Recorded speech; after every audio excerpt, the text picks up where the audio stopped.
محنتوں کا صلہ، خدمات کا اعتراف، انعامات کی برسات۔ سٹی نیوز نیٹ ورک کا ایوارڈ شو کراچی نے میلہ لوٹ لیا۔ Best employee of the year کا award head city 21 Abdulhamid Naqibi کے نام۔ کراچی کی crime reporter Anusha Jafri runner up قرار پائی۔ جبکہ سٹی 21 کے پروگرام ہم اور آپ کو بہترین پروگرام کا ایوارڈ ملا۔ Morning show city at 10 runner up کا اعزاز حاصل کرنے میں کامیاب۔ پینل پروڈیوسر شایان لغاری، copy editor headlines Ghulam Raza, reporter سید زبیر راشد بھی انعام کے حقدار قرار پائے۔ وفاقی وزیر داخلہ محسن نقوی کی انعامات جیتنے والوں کو مبارکباد۔ اور اب آپ کو بتائیں کہ سڑکوں پر دندناتی گاڑیاں، بے ہنگم ٹریفک، حادثات بڑھ گئے۔ ماڑی پور روڈ پر نامعلوم گاڑی نے نوجوان کی جان لے لی۔ آپ کو اپڈیٹ کریں اس خبر سے متعلق کہ سڑکوں پر دندناتی گاڑیاں، بے ہنگم ٹریفک، حادثات میں اضافہ ہو گیا ہے۔ ماڑی پور روڈ پر نامعلوم گاڑی نے نوجوان کی جان لے لی۔ اور ناظرین، گورنر سندھ کامران خان ٹیسوری کی جانب سے قائم مقام chief justice Sindh high court کے نام دوسرا خط لکھ دیا گیا ہے۔ خط میں گورنر سندھ کی جانب سے کہا گیا کہ شہر میں انتظامی غفلت اور قانون سے روگردانی حادثات کی بڑی وجہ ہے۔ جبکہ خط کے متن میں کہا گیا کہ حال ہی میں ایک ہی دن میں 4 شہریوں کی ہلاکت سنگین مسئلہ ہے۔ سندھ ہائی کورٹ کا واضح فیصلہ ہے کہ صبح 7 بجے سے رات 11 بجے تک بھاری ٹریفک شہر میں داخل نہیں ہو سکتی۔ اس حکم کے باوجود عمل درآمد میں عدم تسلسل کی شکایات بڑھ رہی ہیں۔ امید ہے سندھ ہائی کورٹ اس ضمن میں اپنے احکامات پر عمل درآمد یقینی بنائے گی۔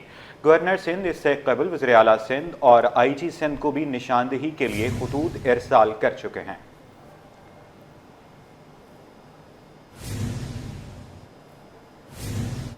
آگے بڑھتے ہوئے آپ کو بتائیں کہ ایم کیو ایم پاکستان نے آفاق احمد کی رہائی کا مطالبہ کر دیا۔ فاروق ستار کہتے ہیں کہ مہاجر قومی موومنٹ کے چیئرمین کی گرفتاری قابل مذمت ہے۔ جبکہ ڈمپر مافیا کے سرغنہ کو فوری گرفتار کیا جائے، رپورٹ کریں گے شعیب مختار۔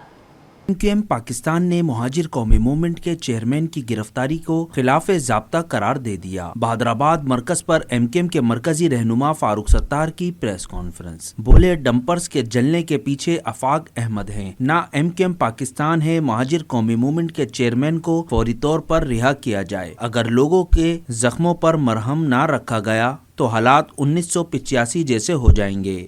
اس چیز کے پیچھے نہ آفاق احمد ہے نہ ایم کیو ایم پاکستان ہے جو یہ ڈمپر چل رہے ہیں۔ ہم صرف لوگوں کے جذبات کی ترجمانی کر رہے ہیں، ہم ان کی ذہنی کیفیت بتا رہے ہیں، متنبع کر رہے ہیں، آگاہ کر رہے ہیں۔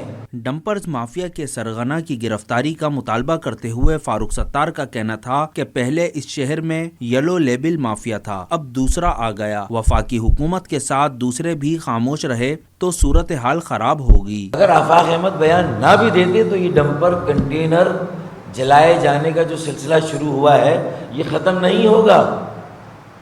اب میری اس بات پہ مجھے بھی گرفتار کر لیا جائے، میں تو اندیا دے رہا ہوں، لوگوں کی کیفیت بتا رہا ہوں، ان کی سائیکی بتا رہا ہوں۔ حکومت سے تحقیقاتی کمیشن بنانے کی درخواست کرتے ہوئے فاروق ستار کا کہنا تھا کہ ہم کراچی کو آگ میں نہیں دھکیلنا چاہتے۔ اگر ریورس گیئر نہ لگا، شہر کا امن متاثر ہونے کا اندیشہ ہے۔ کیمرامین محمد حارث کے ساتھ شعیب مختار، سٹی 21۔ آپ کو بتائیں کہ شہر میں بڑھتے ہوئے اسٹریٹ کرائم کے واقعات پر ایم کیو ایم پاکستان نے تشویش کا اظہار کر دیا ہے۔ رکن قومی اسمبلی آسیہ اسحاق کی جانب سے اسٹریٹ کرمنل کے ہاتھوں جاں بحق ہونے والوں کو معاوضہ دینے کا مطالبہ کیا گیا، اور کہا کہ اسٹریٹ کرائم کے واقعات ہر گزرتے دن کے ساتھ بڑھتے جا رہے ہیں۔ اس شہر میں پہلے ہی شہری بنیادی سہولتوں سے محروم ہیں۔ سب سے پہلے تو اس بات کو سمجھنا ہوگا، میں نے قومی اسمبلی کے اندر بھی تعلیم کے اوپر کھڑے ہو کر میں نے پوائنٹ آف آرڈر اٹھایا تھا کہ وفاق ہم کو بتا دے کہ ہم پاکستانی ہیں کہ نہیں ہیں اور ہمیں جینے کا حق ہے یا نہیں ہے، یہ وفاق ہمیں بتا دینا۔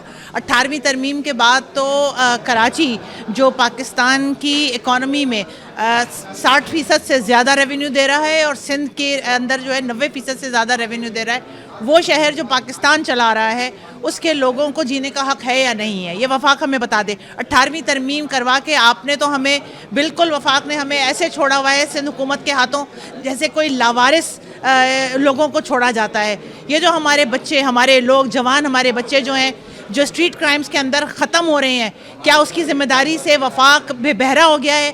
ہمارے شناختی کارڈ کے اوپر نیشنلٹی پاکستان کی ہے، سندھ کی نہیں ہے. ہمارے جو پاسپورٹس ہیں وہ پاکستان کے ہیں، سندھ کے نہیں ہیں. تو ہمارے اوپر جو ہے وہ وفاق کی ذمہ داری بنتی ہے. وفاق نہ صرف اپنی ذمہ داری پوری کرے بلکہ جو جاں بحق ہوئے ہیں یا جو زخمی ہوئے ہیں ان کے معاوضے کا بھی اعلان کرے. اور دوسری بات یہ کہ نیشنل فائنانس کمیشن کا جو پیسہ وفاق سے صوبوں میں آتا ہے اور جو لا انفورسمنٹ میں بھی آتا ہے اس کا بھی میکینزم ڈرائیو کرے کہ وہ پیسہ پھر کہاں جاتا ہے جب وہ ان لوگوں کے لیے استعمال نہیں ہوتا جو اس ملک کو چلا رہے ہیں. رمضان المبارک کی آمد. کے ایم سی کے ریٹائرڈ ملازمین کی انجمن کا جدوجہد تیز کرنے کا اعلان. واجبات کی ادائیگی کے لیے رمضان سے قبل کے ایم سی ہیڈ آفس کا مظاہرہ فوری اجلاس طلب کرنے کا فیصلہ کر لیا گیا. رپورٹ کریں گے رضوان احمد. واجبات کی ادائیگی کے لیے جدوجہد تیز کرنے کی تیاری. کے ایم سی کے 9,800 پینشنرز کے واجبات کی ادائیگی اور 2,500 ٹی ایم سی کے ریٹائرڈ ملازمین کے کیس جمع نہ ہو سکے. مزدور انجمنوں کا اتحاد رمضان المبارک سے قبل متحرک ہو گیا. پینشن کھا گئے، گریجویٹی کھا گئے، وہ پینشن کھا گئے، وہ ٹی ایم سی کی پینشن کھا گئے، وہ اضافے کھا گئے. مزدور رہنما سید ذوالفقار شاہ بولے جلد ہی کے ایم سی ہیڈ آفس پر احتجاجی مظاہرہ کر کے جدوجہد کو آگے بڑھائیں گے. اب ہم کنٹیم میں بھی جا رہے ہیں اور کمشنر کراچی جو کہ ضامن تھے ایس ایس او پی کے جس کے تحت ٹی ایم سیز کے کیسز کرنے تھے انہوں نے نہیں لیا، لہٰذا اب ہم جا رہے ہیں ایک قانونی جنگ بھی لڑیں گے اور سڑکوں پہ بھی رمضان سے پہلے ایک بڑا احتجاج ہوگا کے ایم سی ہیڈ آفس پہ. ملازمین کا کہنا ہے کہ کے ایم سی آمدنی میں اضافے سے حاضر سروس اور ریٹائرڈ ملازمین کو سہولتیں دے. واجبات ادا ہو جائے ٹائم پہ. لوگوں کی پریشانیاں بہت ہے اس معاملے میں، جیسے کہ ریٹائرمنٹ ہو رہے ہیں لوگ، در در بھاگ رہے پھر ادھر ادھر جا رہے ہیں لیکن ان کے کام نہیں ہو پا رہے. ذرا اس پہ بھی نظر ثانی ہو جائے تو بہتر ہوگا. کوئی فائدہ نہیں ہوا، کوئی واجبات نہیں مل رہے. حالانکہ آنے والی جو بھرتی ہے اس میں بھی پینشن اور ریٹائرمنٹ سب ختم کر دیا گیا. ملازمین کے مطابق پینشنرز کے واجبات 13 ارب روپے ہو گئے ہیں، جس میں ٹاؤن حکومتوں کے 2,500 ریٹائرڈ ملازمین کے 1.5 ارب روپے کی ادائیگیوں کا بوجھ بھی ہے جو بڑھتا چلا جا رہا ہے. کیمرامین اجلان چھیپا کے ساتھ رضوان احمد، سٹی 21. اور مہنگائی کے مارے عوام کے لیے ریلیف ہے. حکومت کی جانب سے پیٹرولیم مصنوعات کی قیمتوں میں کمی کر دی گئی ہے. پیٹرول 1 روپے جبکہ ڈیزل 4 روپے لیٹر سستا. پیٹرول کی نئی قیمت 256 روپے 13 پیسے اور ڈیزل 263 روپے 95 پیسے لیٹر ہو گیا ہے. تفصیلات بسیم افتخار کی رپورٹ میں دیکھیے. کا پیٹرولیم مصنوعات کی قیمتوں میں کمی کا اعلان. پیٹرول کی فی لیٹر قیمت میں 1 روپے کمی ہو گئی. نئی قیمت 256 روپے 13 پیسے مقرر. نوٹیفیکیشن جاری کر دیا گیا. ہائی سپیڈ ڈیزل کی فی لیٹر قیمت میں 4 روپے کمی ہو کر فی لیٹر نئی قیمت 263 روپے 95 پیسے اور مٹی کا تیل 3 روپے 20 پیسے فی لیٹر سستا کر دیا گیا. مٹی کے تیل کی نئی قیمت 171 روپے 65 پیسے فی لیٹر ہو گیا. سب سے زیادہ قیمتوں میں کمی لائٹ ڈیزل میں کی گئی. لائٹ ڈیزل 5 روپے 25 پیسے فی لیٹر سستا ہو کر 155 روپے 81 پیسے کا ہو گیا. مہنگائی کے تناظر میں پیٹرولیم مصنوعات کی قیمتوں میں کمی پر شہریوں کا کہنا تھا کہ پیٹرولیم مصنوعات پر کئی گنا مہنگی کی جاتی ہیں لیکن سستے ہونے کے وقت میں معمولی کمی کی جاتی ہے. سر میں تو کہوں گا سر اور بھی سستا ہو، کیونکہ ہر کوئی غریب آدمی ہے، نہیں پوری بڑھتی، تو اس لیے کہوں گا حکمرانوں سے گزارش ہے کہ ڈیزل اور بھی سستا کیا جائے، پیٹرول میں بھی کمی لائیں. اس سے کوئی فرق ہی نہیں پڑتا کیونکہ مہنگائی اتنی زیادہ. پہلے پیٹرول ایک آدھا لیٹر ڈال کے گزارا کر رہے ہیں ہم لوگ. وزارت خزانہ نے نوٹیفیکیشن جاری کر دیا. پیٹرولیم مصنوعات کی قیمتوں میں کمی کا اطلاق اگلے 15 روز کے لیے ہوگا. کیمرامین محمد حارث کے ساتھ بسیم افتخار، سٹی 21. وفاقی حکومت مہنگی بجلی دے رہی ہے. ترجمان سندھ حکومت ارسلان شیخ کا شکوہ. بولے کہ الیکٹرک نے فائدہ پہنچانے کے بجائے ایکسٹرا فیول چارجز لگائے. سندھ میں گیس کا مسئلہ بھی بڑھتا جا رہا ہے. اس حوالے سے رپورٹ کریں گی اکثر شاہد. اور گیس کے مسائل سنگین. سندھ حکومت نے سارا غصہ وفاقی حکومت پر نکال دیا. بولے سکھر میں سیپکو، حیدرآباد میں ہیسکو اور کراچی میں کے الیکٹرک عوام کا خون چوس رہے ہیں. کے الیکٹرک فائدہ دینے کے بجائے ایکسٹرا فیول چارج کر رہی ہے. ترجمان سندھ حکومت ارسلان شیخ اور معاون خصوصی سمیتا افضال نے پریس کانفرنس کے دوران وزیر اعظم کو بھی نہ بخشا. کہا کہ وفاقی حکومت سندھ کو مہنگی بجلی دے رہی ہے.